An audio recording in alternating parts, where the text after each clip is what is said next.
up? Welcome to build number 396. This is a watch that I'm kind of known for a little bit more. Um, Maybe not on YouTube. But as I said, I might go back and try and throw in some of the older videos. Pull those back up, re-download them from people's messages, and then throw them back in. I have them numbered after like 200. So the people who have builds from me before 200, I just know when they bought them. I just don't know what number they would have been. And I totaled them all up and I started counting them after 200. So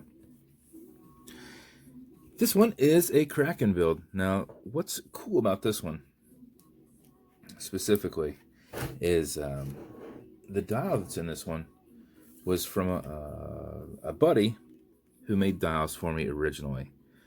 And one thing you'll notice about them is the 12, 3, 6, and 9 are ovals. And if you look in between all the indexing, you can see indexing in there. You can see the little teeny circles. You can see the little striations in the tentacles.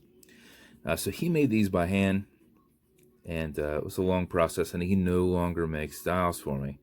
He no longer makes dials in general. So I only have a few of these dials left. I've got them in black. I think I've got one in white, one in green, one in red, and one in blue. Solid. So that's style. So it's a little different, but limited. So we've got a charcoal Kraken. Did a silver handset on that one. And then since we were doing a black dial, I went ahead and did a black crown with the anchor on it. This is a brushed case, and we have a brushed bezel that matches it, but I lumed this. You might not be able to see it, and of course, the flashlight I have handy over here doesn't work. So, hold please. Granted, it's light, so you might not be able to see it as well, but it's there. Maybe I can throw a picture up or a thumbnail like that, can reference it. So if I throw around there, there you go. So I mean, like I said, can't see it quite as well, but daytime, but it's there. So got a lower profile exhibition case back on there. Did a black rotor in there to match the dial. And then he really liked my two-piece Italian leather strap that had the metal keeper on it. So obviously it's got standard leather keeper, black edges, off-white stitching. And then we've got nice wide holes there, which work really well with this style buckle. No binding. Sometimes whenever the holes are smaller, you kind of shove it through, and then you got to kind of really pull it to set it. Where it really impacts you is trying to pull these things through. These wider, I don't know what this part's called. When they're wider like that, sometimes it can throw you off pulling them out. So these wide holes help a ton. So, and as I've referenced before, but I will try to do on every single video, the point of these is to send them to the person who buys it so that they can review their watch, know everything about it. And these are based off of the Vostok platform. So with the Vostok platform, they do not have a clickable bezel. They've got a tension ring bezel. And so this one will go this way. It'll go this way. Now, tiny secret. This thing, whenever you buy a stock Vostok, half the time these things are so loose you can sit there and just like spin them with your finger. So if you bend the tension ring in there a little bit tighter, it both makes it hard to get it on, but once it gets on, it has more tension and it won't turn. So another thing you can do, just a pro tip, wrap dental floss. When you pop this up, wrap dental floss around that inner lip. I did 4 loops on this one, 4 loops, and then used tweezers to like really kind of smash it down on both sides, and then snapped it on. And now this thing is freaking on there. So it's tough to move, but it will move, and it will move left, it'll move right, and it will not click. So, and next up, Vostoks are what I build is an automatic mechanical. So movement will keep it wound, watch winders will, or you can wind them. So what I recommend is you wind it for about 4 or 5 seconds before you actually wear it each day, so that even if you're not very active, you'll keep it going. So how that works is, as you're unscrewing the crown and you come off the threads, you'll hear it click, and you'll see that you're off the threads, and you'll feel a little bit of play. Okay, that's your wind position. A wind this direction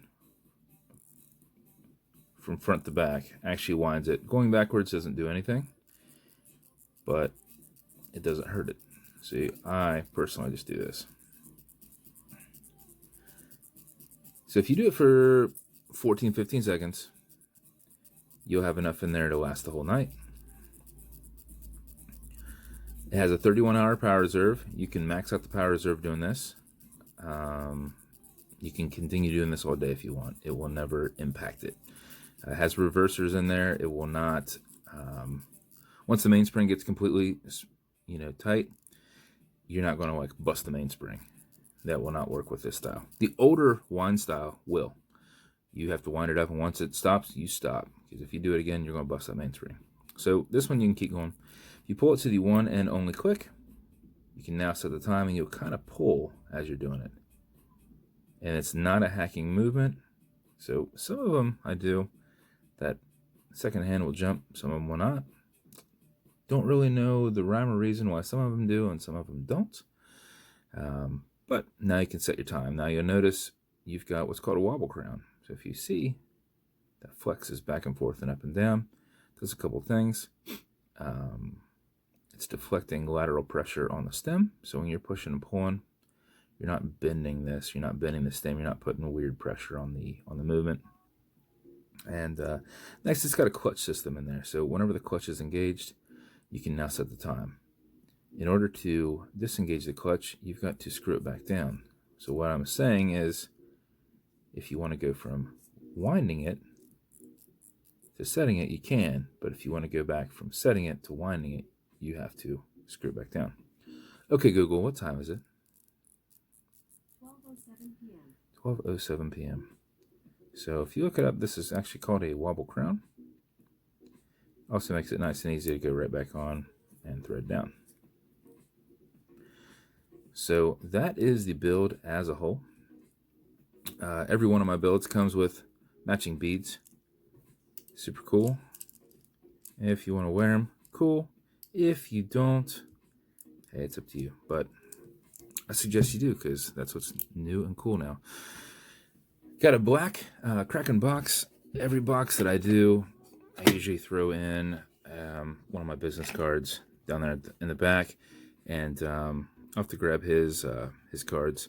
But I throw his build and warranty cards over here. I do personalized laser etched metal build and warranty cards. Do a 2-year warranty on the movement.